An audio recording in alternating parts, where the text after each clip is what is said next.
Team India veteran batter Prithvi Shah ఎట్టకేలకు form లోకి వచ్చాడు. గత కొంతకాలంగా నిలకడలేమి ఆటతో పాటు ఫిట్నెస్ సమస్యలతో బాధపడుతున్న ఈ మాజీ ముంబై ఆటగాడు ప్రతిష్టాత్మక దేశీవాళీ క్రికెట్ టోర్నీ అయిన బుచ్చిబాబు టోర్నీలో సెంచరీతో చెలరేగాడు. ఈ దేశీవాళీ క్రికెట్ సీజన్ ప్రారంభానికి ముందు ముంబై నుంచి మహారాష్ట్ర జట్టుకు మారిన పృథ్వీ షా ఆ జట్టు తరపున అరంగేట్ర మ్యాచ్ లోనే శతక్ కొట్టాడు.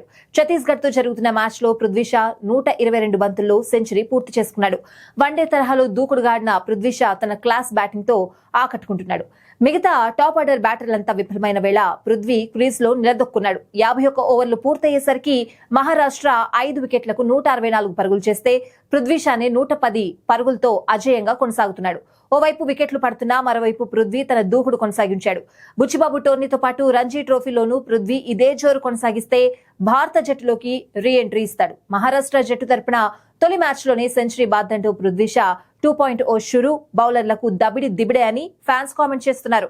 కరుణ్ నాయర్ సైతం దేశీవాళీ క్రికెట్ లో అద్భుత ప్రదర్శన కనబర్చి 8 ఏళ్ల సుదీర్ఘ నిరీక్షణ తర్వాత జట్టులోకి రీ ఎంట్రీ ఇచ్చిన సంగతి తెలిసిందే. పృథ్వీ షా కూడా కరుణ్ నాయర్ బాటలో ఇండియన్ టీంలోకి వచ్చే ఛాన్స్ ఉందని ఫ్యాన్స్ కామెంట్స్ చేస్తున్నారు.